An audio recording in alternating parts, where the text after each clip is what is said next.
জীবনে কোনোদিন যারা আল্লাহর ঘরকে দেখি নাই, এমন কিছু আমল আছে যেই আমলের কারণে আল্লাহ রাব্বুল আলামিন হজ করলে যেমন সওয়াব, তদ্রূপ সওয়াব আল্লাহ পাক বান্দার আমল নামায় দান করে দিবে। সুবহানাল্লাহ। যারা একবার হজ করেছি, ফরজ হজ একবার করেছি, করার পর এই বছর আর যেতে পারি নাই, যাওয়ার তৌফিকও হয়নি। যে আমলগুলো নবী করিম সাল্লাল্লাহু আলাইহি সাল্লাম শিখিয়েছেন, এর মধ্যে এক নম্বর আমল তাসদীকুন নিয়্যাহ, নিয়তকে পরিশুদ্ধকরণ।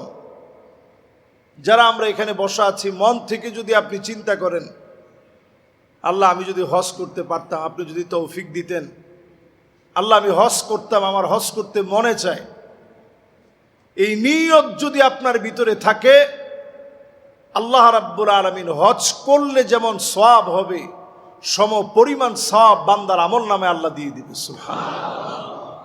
তাহলে এক নম্বর বিষয়টা হচ্ছে নিয়ত পরিশুদ্ধকরণ।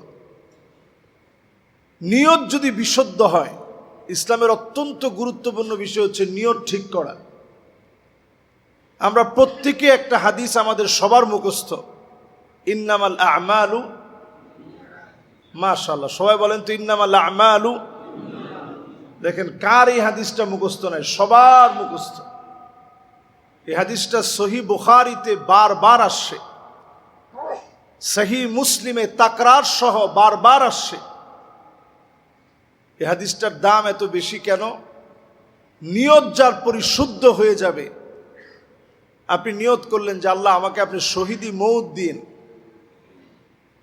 আল্লাহর হাবিব বলেন, মান আরাদা শাহাদাতা বিসিদকিন বাল্লাগাহুল্লাহু মানাজিলাশ শুহাদা ওয়া ইন মাতা আলা ফিরাশিহি। বিছানায় শুয়েও যদি আপনি মারা যান, দুনিয়ার জীবন শেষ যদি হয়ে যায়, বিছানায় শুয়ে থেকেও যদি মারা যান, শহীদি মওত হিসাবে যিনি সওয়াব দিয়ে দিবেন তিনি কে? বিছানায় শুয়েও যদি আপনার মওত হয়, তাসদীকুন নিয়্যাহ এর কারণে, নিয়ত পরিশুদ্ধ হওয়ার কারণে, জ্বরের ঘোরে আপনি মারা গেলেন, শহীদি মওত আল্লাহ রাব্বুল আলামিন জ্বরের ঘোরে আপনাকে দান করে দিবে। সুবহানাল্লাহ। এজন্য এক নম্বর আমল তাসদীকুন নিয়্যাহ, নিয়তকে পরিশুদ্ধ করা। আমাদের প্রত্যেকের নিয়ত আছে না আমরা হজ করব ইনশাআল্লাহ? প্রত্যেকের নিয়ত আছে না আমরা আল্লাহর ঘরটা দেখব? প্রত্যেকের নিয়ত আছে না আমরা মক্কা মদিনায় যাব? এই নিয়ত যাদের মনে আছে, চেষ্টা করলেন, সাধনা করলেন, মনের ভিতরে নিয়ত রাখলেন, আল্লাহ রাব্বুল আলামিন হজ করলে যেমন সওয়াব হবে, হাদিস বলছে সম পরিমাণ সওয়াব বান্দার আমল নামে আল্লাহ দান করে দিবে। সুবহানাল্লাহ। দুই নম্বরে মান গাদাব আও রাহা আ'আদাল্লাহু লাহু ফিল জান্নাতি নুজুলা।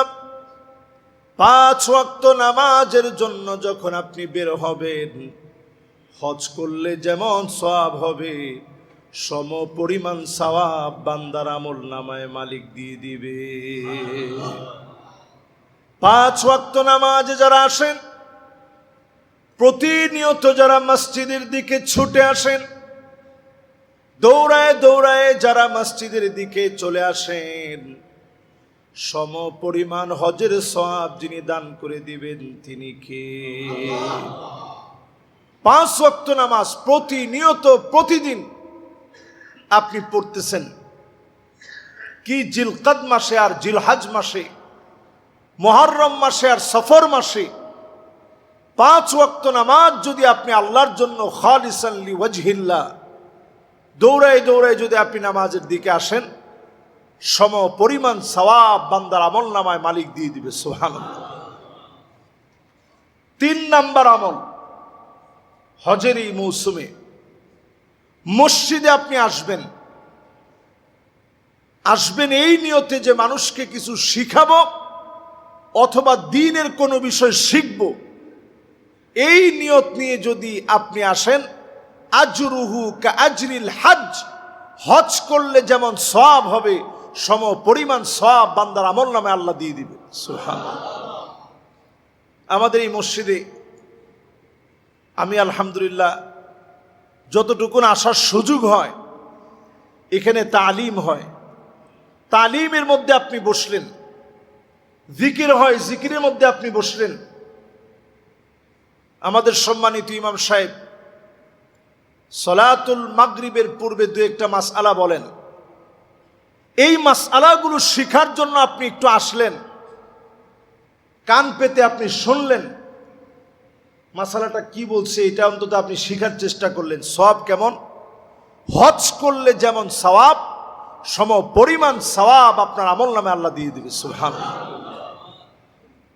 শুধু এখানেই শেষ না, অনেক মাসআলা আপনি জানেন, জানার পরেও হয়তো হুজুর বলছে, এমন অনেক মাসআলা আপনি শুনলেন যেটা জীবনে আর কোনোদিন শুনেন নেই, আজকে আপনি প্রথম শুনছেন। এই মাসআলাটা আপনি শুনে আপনি বাসায় গিয়ে বললেন, সওয়াব কেমন? নবী আলাইহিস সালাম বলছেন, সওয়াব এত বেশি, খায়রুন লাকা মিন আন তুসাল্লিয়া আলফু রাকআহ, 1000 রাকাত নামাজ পড়লে যেমন সওয়াব হবে, এর চাইতে বেশি সওয়াব বান্দার আমল নামে আল্লাহ দিয়ে দিবে। সুবহানাল্লাহ। এজন্য মসজিদে যখনই আমরা আসব, আমরা কিছু শিখার নিয়তে আসব। একটা তাসবিহ হোক মসজিদ থেকে নতুন করে শিখে বের হব, ইমামের সাথে আমরা সম্পর্ক করব, মুয়াজ্জিনের সাথে আমরা সম্পর্ক করব, খাদেমের সাথে আমরা সম্পর্ক করব। লাভ কি? নতুন একটা বিষয় যদি আপনি জানতে পারেন, হজ করলে যেমন সওয়াব হবে, এই মসজিদে আসার পথে জানার চেষ্টা করলেন, হাদিসটি হাসানুন সহিহ, নির্ভরযোগ্য হাদিস। মসজিদে প্রবেশ করলেন কিছু জানার উদ্দেশ্যে। সাহাবাই কেরামের মার্কাজ ছিল মসজিদ। মসজিদ হচ্ছে মানবতার প্রাণ কেন্দ্র। এইখান থেকে এসে কিছু না কিছু শিখেন, একটু চেষ্টা করেন, চিন্তা ফিকির করেন। মসজিদে এসে দু একটা বিষয় যদি এখান থেকে নিয়ে যেতে পারেন, হজের সমান সওয়াব আল্লাহ রাব্বুল আলামিন বান্দার আমল নামায় দিয়ে দিবে। সুবহানাল্লাহ। 4 নম্বরে ফজরের নামাজে যারা আসবেন,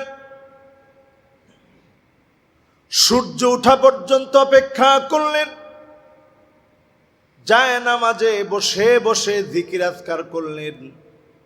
সূর্য ওঠার পরে 2 রাকাত নামাজ আল্লাহর যে গোলাম পড়বে, কানা লাহু কাজরি হাজ্জাতিন ওয়া উমরাতিন তাম্মাতান তাম্মাতান তাম্মা, হজ উমরা পরিপূর্ণভাবে করলে যেই পরিমাণ সওয়াব হবে, নবীজি 3 বার বললেন, সম পরিমাণ সওয়াব যিনি বান্দার আমল নামায় দিয়ে দিবেন তিনি কে? মাত্র 2 রাকাত নামাজ সূর্য ওঠার পরে আপনি পড়লেন, খুব বেশি সময় তো লাগে না, 15 মিনিট সময়। নামাজ এখন শেষ হইতে হইতে 45-এ দাঁড়ায়। আমাদের মসজিদে কয়টা? 45-এ নামাজ দাঁড়ায়। 45 থেকে নিয়ে 15 মিনিট হলে নামাজ পড়তে 15-20 মিনিট সময় লাগে। ধরেন 5টা 5-10 বেজে গেল, একটু জিকির আজকার করলেন, আপনি দেখবেন এই তো 5:30টার দিকে চাইলেই আপনি একটু মসজিদে বসে 5:30টার দিকে চাইলেই আপনি 2 রাকাত নামাজ পড়ে বাড়ি যাবেন। পূর্ণাঙ্গ হজ আর উমরা করলে যেমন সওয়াব হতো, সম পরিমাণ সওয়াব বান্দার আমল নামায় আল্লাহ দিয়ে দিবে। সুবহানাল্লাহ। তাহলে বলেন তো দেখি, 1 নাম্বার আমলটা কি জানি বলছিলাম? নিয়তকে পরিশুদ্ধ করা। 2 নাম্বার আমল নামাজের দিকে আসা। 3 নাম্বার আমল মসজিদে যখন আসবেন কিছু না কিছু হয় শিখাবেন, নাইলে শিখবেন। 4 নাম্বার আমল ফজরের নামাজ যখন আপনি পড়তে আসছেন, নামাজ পড়ার পরে সূর্য ওঠা পর্যন্ত একটু অপেক্ষা করবেন, যায় নামাজে বসে বসে একটু জিকির আজকার করবেন, মাসনুন দোয়াগুলো পড়বেন। নবী আলাইহিস সালাতু ওয়াস সালাম আল্লাহর কাছে কত বেশি ইস্তেগফার করতেন। যে নবীর জীবনে কোনো গুনাহ নাই, যিনি মাসুম ছিলেন। সমস্ত নবী আলাইহিস সালাতু ওয়াস সালামরা মাসুম, নবীরা নিষ্পাপ নিষ্কলুষ। এরপরেও নবী আলাইহিস সালাতু ওয়াস সালাম আল্লাহর কাছে কি পরিমাণ কাঁদতেন। আল্লাহর কাছে দোয়ার ভাষা কেমন ছিল একটু চিন্তা করেন। আল্লাহুম্মা ইন্নী আবদুক ওয়া ইবনু আবদিক ওয়া ইবনু আমাতিক নাসিয়াতি বিয়াদিক মাদিন ফিয়া হুকমুক আদলুন ফিয়া কদাউক আসআলুকা বিকুল্লি ইসমিন হুয়া লাক সাম্মাইতা বিহি নাফসাক আও আনজালতাহু ফি কিতাবিক আও আল্লামতাহু আহাদান মিন খালকিক আও ইস্তা'সারতা বিহি ফি ইলমিল গায়বি ইনদাক أن تجعل القرآن ربيع قلبي ونور صدري وجلاء حزني وذهاب همي। নবীজি আল্লাহর কাছে দোয়ার মধ্যে কি বলতেন একটু চিন্তা করেন। একটাবার বলেন না আল্লাহ আপনি আমার ক্ষুধার কষ্ট কেন দিছেন। আল্লাহর কাছে দোয়ার মধ্যে বলতেছে আল্লাহ আমি তো আপনার গোলাম, গোলামের ঘরের গোলাম। আল্লাহ আমার বাপ তো আল্লাহ আপনার গোলাম, আমার মা আপনার গোলাম, আমার চুলের গুচ্ছগুলা আপনার হাতের মুঠোর ভিতরে, আপনার সিদ্ধান্তগুলা মালিক চূড়ান্ত।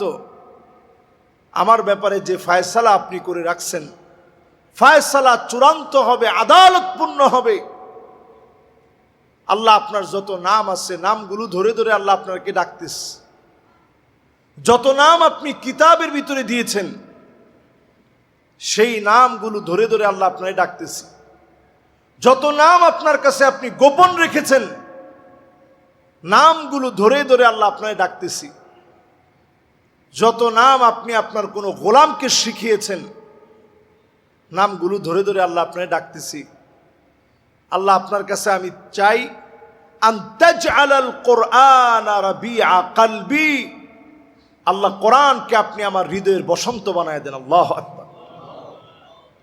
এতগুলো বিষয় বলে নবীজি আল্লাহর কাছে চান কোরআনকে আমার হৃদয়ের বসন্ত বানায় দেন। নূর সাদরি, আমার বক্ষকে আল্লাহ আপনি আলোকিত করে দেন। জালাআ হুজনি, আমার পেরেশানি আল্লাহ আপনি দূর করে দেন। যাহাবা হাম্মি, আল্লাহ আমার দুশ্চিন্তাকে আল্লাহ আমার কাছ থেকে উঠায় নেন। নবীজি এই দোয়া আল্লাহর কাছে করতেন। প্রথমেই চাইছে কোরআন দিয়ে বক্ষটাকে যেন আলোকিত করে দেওয়া হয়। আমরা কয়েকজন রমজানের পরে অন্তত এক লাইন হলেও কোরআন কারীমের একটা আয়াত তেলাওয়াত করি। এই যে জুমাবার চলে যায়, কয়জন আমরা সূরা কাহাফটা তেলাওয়াত করি? সময় আসবে এমন দাজ্জালের ফিতনা চূড়ান্ত হতে হতে দাজ্জাল যখন চলে আসবে 40 দিন এই পৃথিবীর ভিতরে দাজ্জাল থাকবে। কয়দিন? এই মাত্র 40 দিনের ভিতরে সারা ওয়ার্ল্ড সে ভ্রমণ করবে। এই 40 দিনের প্রথম দিনটা হবে 1 বছরের সমান, দ্বিতীয় দিনটা হবে 1 মাসের সমান, তৃতীয় দিনটা হবে 1 সপ্তাহের সমান। সাহাবায়ে কেরাম আরজ করলেন, ওগো নবীজি এই সময়ে আমাদের নামাজের হালত কেমন হবে? একদিন যদি 1 বছরের সমান হয়, তাহলে আমরা কি ওই দিন নামাজটা পড়ব কেমনে? নবীজি বললেন, সময় নির্ধারণ করে নামাজ পড়া লাগবে। দাজ্জাল যদি আপনার আমার যুগে চলে আসে, এই সময়ের সমস্ত পাওয়ার দাজ্জালের হাতে চলে যাবে, এমনভাবে চলে যাবে, দাজ্জাল আসার আগেই আল্লাহ তাআলা প্রথমে বৃষ্টিকে 1 ভাগ কমিয়ে দিবেন। পৃথিবীতে আসা জমিনের উর্বরতাকে আল্লাহ রাব্বুল আলামিন 1 ভাগ কেড়ে নেবেন। এর পরের বছরে 3 ভাগের মধ্যে 2 ভাগই জমিন উর্বরতা হারিয়ে ফেলবে, বৃষ্টি বন্ধ হয়ে যাবে। তৃতীয় বছরে এমন হবে একেবারে বৃষ্টিও বন্ধ, জমিনের আবাদও বন্ধ হয়ে যাবে, খরা লেগে যাবে। এই অবস্থা যখন চলবে, সাহাবায়ে কেরাম আরজ করলেন, ইয়া রাসূলুল্লাহ, তাইলে আমরা খাবো কি? নবীজি বললেন, এই সময়ে ঈমানদারদের খাবার হবে যিকরুল্লাহ, আল্লাহর জিকির আপনি করবেন, আলহামদুলিল্লাহ বলবেন, আল্লাহু আকবার বলবেন, এটাই আপনার রিজিক হিসাবে আল্লাহ যোগ করে দিবেন। সুবহানাল্লাহ। তাহলে আপনি একটু চিন্তা করেন, আজকে আপনি আমি যদি বাঁচতে চাই দাজ্জালের ফিতনা থেকে, সূরা কাহাফটা জুমাবারে তেলাওয়াত করবেন। যারা যারা পড়বেন, এই পড়ার কারণে 1 জুমা থেকে আরেক জুমা পর্যন্ত আল্লাহ রাব্বুল আলামিন নূরানি বানায় দিবেন। দাজ্জালের ফিতনা আপনাকে গ্রাস করতে পারবে না, হেফাজত করবে। বলেন আল্লাহু আকবার। এই আমলটা প্রতিনিয়ত করবেন। সূরা কাহাফের প্রথম 10টা আয়াত মুখস্থ করে ফেলবেন।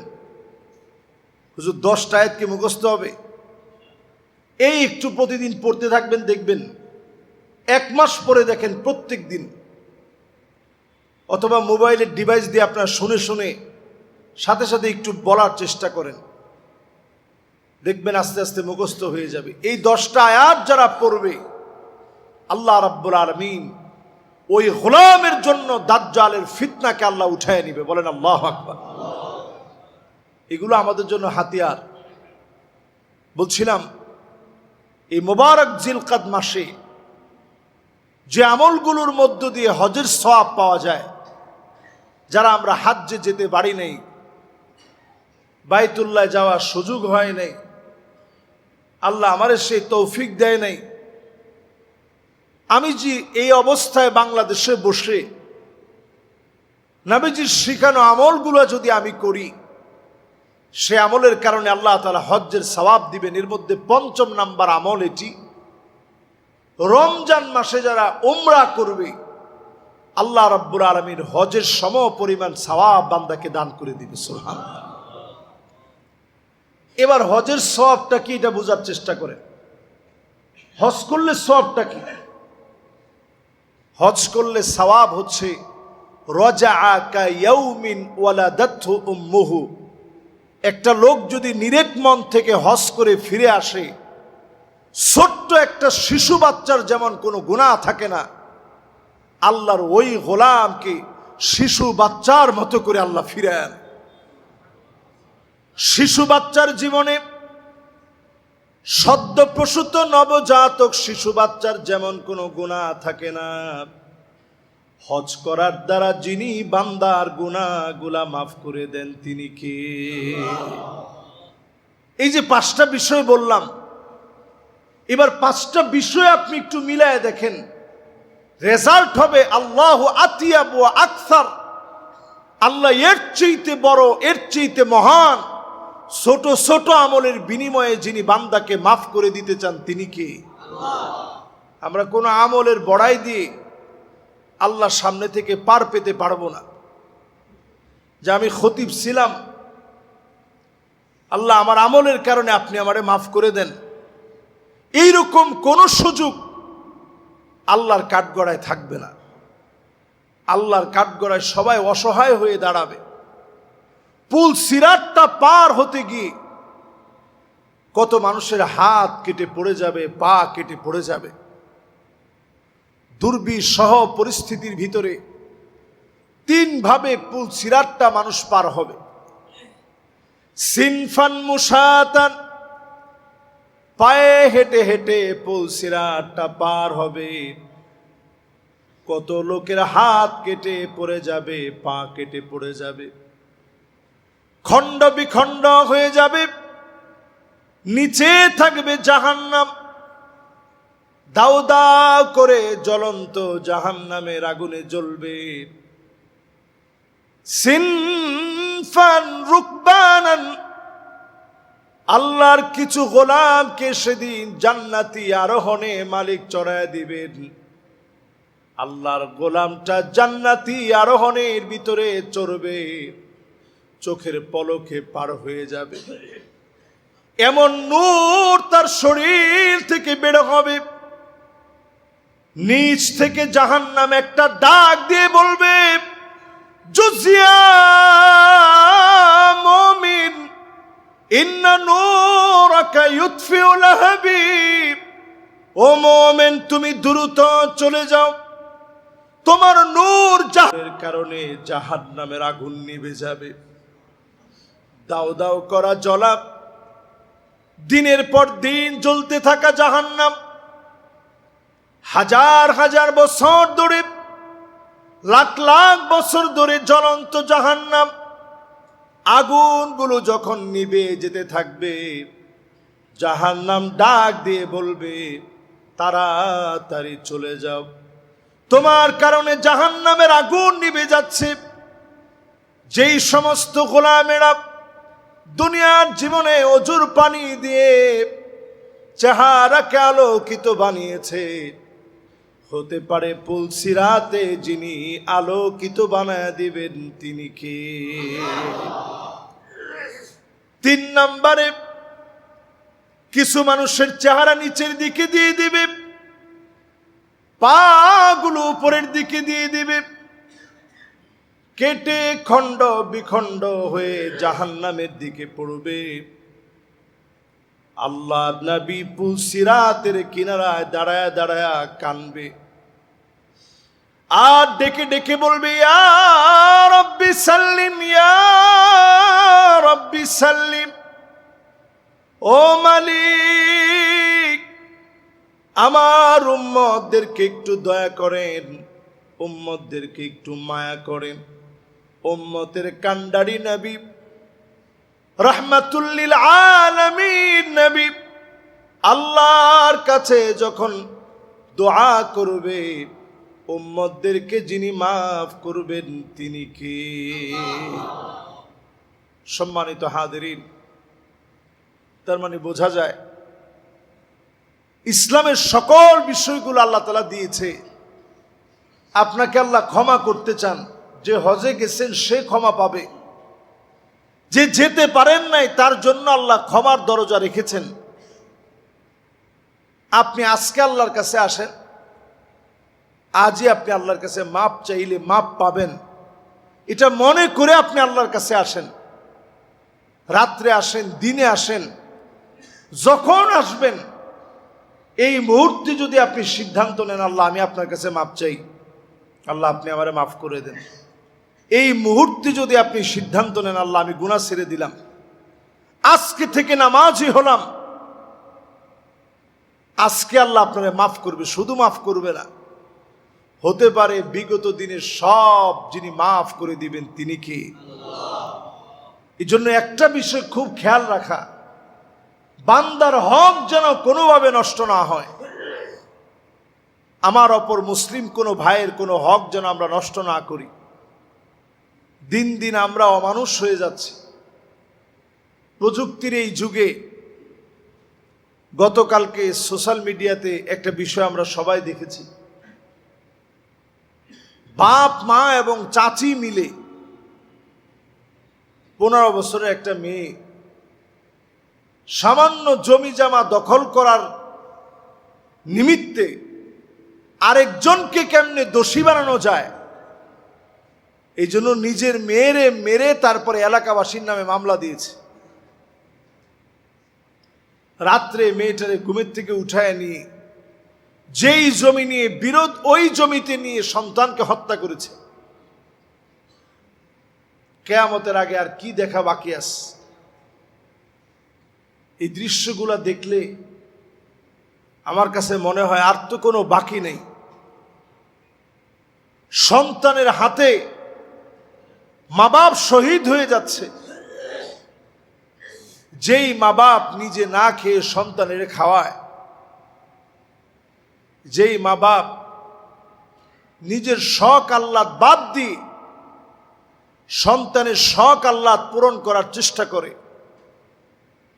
সেই মা বাপ সামান্য সম্পদের জন্য সন্তানকে মেরে ফেলল।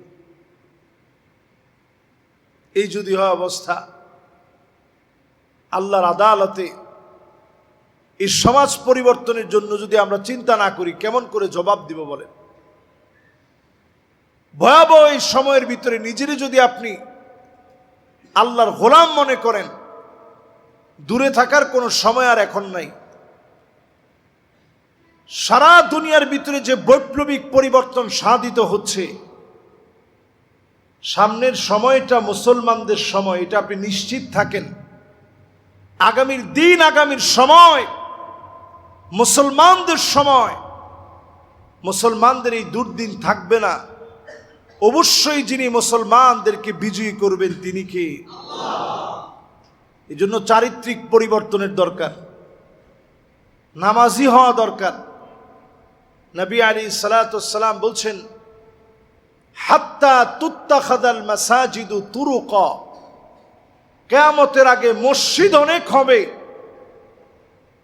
মসজিদের সামনের রাস্তা দিয়ে মানুষ হেঁটে হেঁটে চলে যাবে, নামাজি খুঁজে পাওয়া যাবে না। ওই রাস্তা ব্যবহার করবে কিন্তু নামাজের দিকে আসবে না। এখন এই হাদিসের বাস্তবতা মিলায় দেখেন, মসজিদের সামনে বিরাট বিরাট রাস্তা, হাজারো পথিক চলে যাচ্ছে, কিন্তু নামাজ পড়ার জন্য আল্লাহর অসংখ্য গোলাম দায়িত্ব মনে করে আসে না। নামাজ যে আমার পড়া দরকার, এটা অনেকের উপলব্ধির ভিতরেই নেই। অনেকে মনে করেন যে হুজুর সপ্তাহে একদিন তো পড়ি, সপ্তাহে একদিন পড়েন, এটা কোনো আলহামদুলিল্লাহ লস নাই, পড়তেছেন লাভ আছে, নিরুৎসাহিত করার কোনো সুযোগ নেই। তবে আল্লাহ তাআলা সপ্তাহে একদিন নামাজ দেন, এটা অন্য কোনো ধর্মের মতো না। আপনি সব সময় একটা কমিউনিকেশনের মধ্যে থাকবেন। যখনই আপনি নামাজ পড়বেন, সূরা ফাতিহা তেলাওয়াত করতেছেন, আলহামদুলিল্লাহি রাব্বিল আলামিন, এই যে তেলাওয়াতটা শেষ করলেন, দুনিয়ার কেউ কোনো জবাব দেয় নাই, সরাসরি যিনি আপনার এই তেলাওয়াতের পরে জবাব দিয়েছেন তিনি কে? আল্লাহ জবাব দিয়ে বলে, হামিদানি আব্দি, আমার বান্দা আমার প্রশংসা করল। আল্লাহু আকবার। আপনি আল্লাহর কি প্রশংসা করবেন? আসমান আর জমিন আল্লাহর কুদরতি ক্ষমতার সামনে একটা খারদাল, একটা দানা পরিমাণ। সে আল্লাহ আপনার কথার জবাব দিচ্ছে আর বলতেছে, গোলাম আমার প্রশংসা করল। আপনি যখন পড়বেন আর রহমানির রহিম, আল্লাহ পাক আবার জবাব দেয়। আল্লাহ বলে, আসনা আলাইয়া আব্দি, আমার বান্দা আমার সানা গাইল, গুণ কীর্তন করল, আমি আমার বান্দার উপরে খুশি হইলাম। আপনি যখন বললেন মালিক ইয়াউমিদ্দিন, আল্লাহ আবার জবাব দিয়ে বলে, মাজ্জাদানি আবিদি, আমার বান্দা আমার মর্যাদা বাড়ায় দিল। আল্লাহু আকবার। আচ্ছা, আমি আল্লাহর কি মর্যাদা বাড়াবো? আল্লাহ বলে, আমার গোলাম আমার মর্যাদা বাড়ায় দিল। আপনি যখন পড়বেন ইয়াকা না'বুদু ওয়া ইয়াকা নাস্তাঈন, আল্লাহ বলেন হাযা বাইনি ওয়া বাইনা আবদি, এটা আমার মাঝে আর আমার বান্দার মাঝে। গোলাম যদি আমার ইবাদত করে, আমি আল্লাহ তার সাহায্যের জন্য যথেষ্ট। বলেন আল্লাহু আকবার। আপনি যখন বলবেন ইহদিনাস সিরাতাল মুস্তাকিম, সিরাতাল্লাযীনা আন'আমতা আলাইহিম গায়রিল মাগদুবি আলাইহিম ওয়ালাদ-দাল্লিন।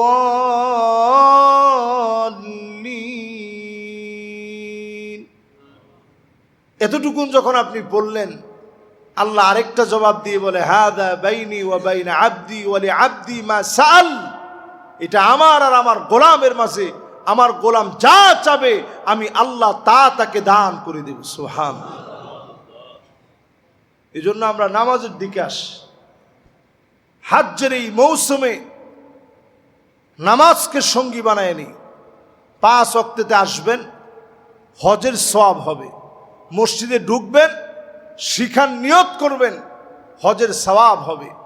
ফজরের নামাজে আসবেন, সূর্য ওঠা পর্যন্ত বসবেন, জিকির আজকার করবেন, 2 রাকাত নামাজ পড়ে বাড়ি ফিরবেন।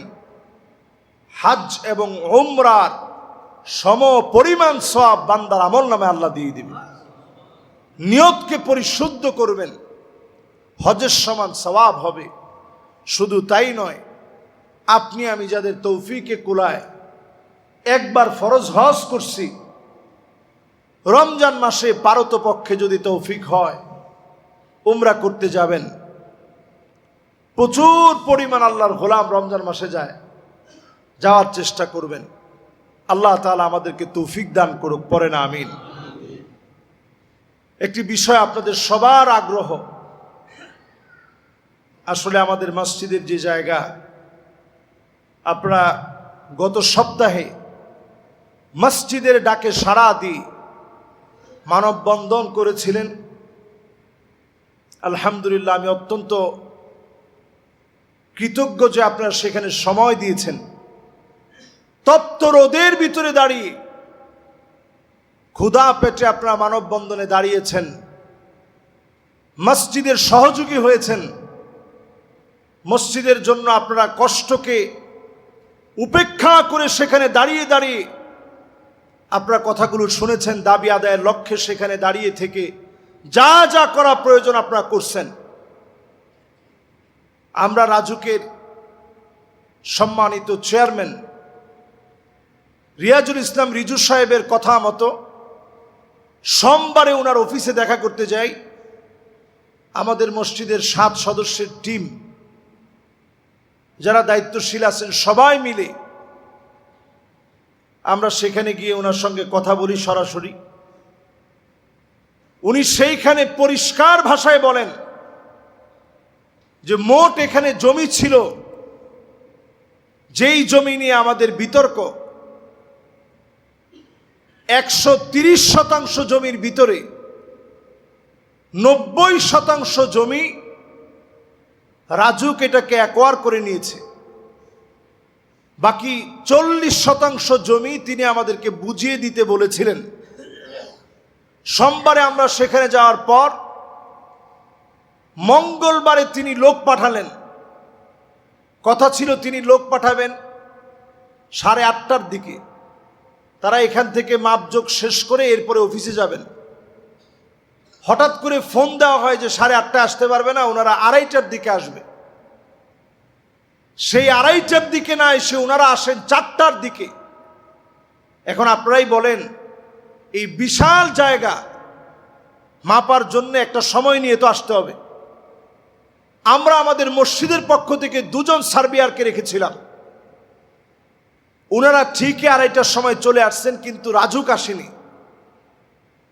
রাজুকের লোকজন আসছে 4টা বাজিয়ে। এরপরে মাপজোক শুরু করছে, শুরু করে সমাপ্তিতে যেতে পারে নাই। রাজুকের চেয়ারম্যান সাহেব তিনি গতদিনও ফোন দিয়ে আমাকে বলছেন যে মাপটা অসম্পূর্ণ হয়েছে, পরিপূর্ণ হয় নাই। ওনারা আমাদেরকে বলে আমরা জায়গা ঠিকই পাবো, তবে এই জায়গায় না, পাশে পাবো। আপনারা যে ডুবাটা দেখতেছেন, ওনারা ওই ডুবাটা দেখিয়ে বলে যে আপনারা এই জায়গায় পাবেন। আমাদের কথা এই ক্ষেত্রে পরিষ্কার, আমরা যেই জায়গায়, যে দাগ থেকে আমরা জায়গা পাবো, ওই দাগ থেকে আমাদের জায়গা বুঝায় দেওয়া লাগবে। ঠিক কিনা বলেন? আপনারা কি আমার সাথে কথায় একমত? সুতরাং আমরা আজকে মিডিয়ার ভাইদের সামনে পরিষ্কারভাবে বার্তা দিতে চাই, রাজুকের সম্মানিত চেয়ারম্যানের প্রতি সর্বোচ্চ সম্মান রেখে আমরা বলতে চাই, আগামী রবিবার তিনি আবার লোক পাঠাবেন বলছেন। ডিসি অফিসের একজন সার্ভেয়ার এবং রেলওয়ের সার্ভেয়ার সহ রাজুকের সার্ভেয়ার থাকবে, আমাদেরও সার্ভেয়ার থাকবে। আমরা চাই সরকারি প্রতিষ্ঠান হিসাবে রাজুক অনেক ভালো ভালো কাজ করে, মসজিদও তারা নির্মাণ করে। তারা যেন মসজিদের জায়গায় কোনো একটা কোম্পানিকে বাঁচানোর জন্যে মসজিদের হক নিয়ে যদি তারা তালবাহানা করে, এই তালবাহানাকে আমরা ছাড় দিব না ইনশাআল্লাহ। মসজিদ হচ্ছে আল্লাহর ঘর, এর জায়গা রক্ষার দায়িত্ব আমাদের সকলের। আমরা প্রত্যেকেই মুসলিম হিসাবে আমরা আমাদের জায়গা ফিরে পেতে চাই। রাজুকের চেয়ারম্যানের প্রতি আবারও শ্রদ্ধা জানিয়ে সম্মান জ্ঞাপন করে, উনি যেই তো বারবারই মসজিদের পক্ষে থেকে কথা বলতে চান, আমি মিডিয়ার মাধ্যমে পরিষ্কার এটা বলতে চাই, আমরা আমাদের মুসল্লিরা সহ মসজিদের হকের ব্যাপারে আমরা সবাই সজাগ আছি। এমন কোনো বিষয় আমরা দেখতে চাই না যেটার কারণে মুসল্লিরা বাধ্য হবে কঠোর অবস্থান নিতে, বরং আমরা শান্তিপ্রিয়ভাবে মসজিদের জায়গা মসজিদকে ফিরায় দেখ, এটা তাদের কাছে আমরা দাবি জানাচ্ছি। ঠিক কিনা বলেন? ইনশাআল্লাহ আগামী রবিবার ওনারা যেহেতু সময় দিয়েছেন, টাইম দিয়েছেন, আমরা সেই পর্যন্ত অপেক্ষা করি। এবং আরেকটি বিষয় আপনাদেরকে আমরা জানায় রাখতে চাই, পাশেই আমাদের চাইনা প্রজেক্টের ভাইয়েরা আছে, ওনাদের সাথে আমাদের কোনো দ্বন্দ্ব নাই এবং ওনাদেরকে ব্যথা দিয়ে আমরা একটা কথাও বলতে চাই না। ওনারা আমাদের দেশের মেহমান, সর্বোচ্চ সম্মানটুকুন আমরা দিতে চাই। ফাল ইউকরিম দাইফাহু, একজন ইমানদারের কাজ হচ্ছে মেহমানকে সম্মান করা। আমরা চাইনা প্রজেক্টের কারোর সঙ্গে আজ পর্যন্ত খারাপ ব্যবহার করি নাই, এমনকি করিম গ্রুপের কারোর সঙ্গেও আজ পর্যন্ত আমরা একজনও খারাপ ব্যবহার করি নাই, গালিগালাজও করিনি। হক পাওয়ার জন্য যতটুকুন আমাদের প্রয়োজন, যেহেতু এই মসজিদে মিডিয়া আসে, আমরা মিডিয়ার সামনে কথাগুলো বলতে চাই। এই জায়গা আমাদের, খাজনা আমরা দেই এবং একোয়ার হওয়ার পরে টাকা আমরা পেয়েছি। এমনকি এই মসজিদের জায়গা 2008 সনে একোয়ার হওয়ার পরে ডিসি অফিস থেকে পরিষ্কার আমাদের দাগটা নির্দিষ্ট করে দিয়েছে 4205 এবং 4207। আমরা যেটুকুন জায়গা পাবো সেটুকুন জায়গার পরিমাণ 24 কাঠা। ওই দিনও রাজুকের চেয়ারম্যান একই কথা বলছেন এবং তিনি বলছেন এই জায়গা মসজিদকে বুঝাইয়া দিবা। কিন্তু যারা মাপজোক করতে আসছে ওনাদের কাছে ডিজিটাল কোনো স্কেল ছিল না, ওনারা ফিতা নিয়ে আসছেন এবং ওনারা বলছেন যে আমরা রাজুকের জায়গা বুঝে নিতে আসছি, তাহলে আমাদের জায়গা বুঝাই দিবে কে? এজন্য আমরা পরিষ্কারভাবে আজকে একটা কথাই বলি, আমরা প্রত্যেকে দোয়া করতে থাকি, সামর্থ্য অনুযায়ী যার যার যতটুকুন তৌফিক আছে আমরা মসজিদের জন্য চেষ্টা করি, চিন্তা করি।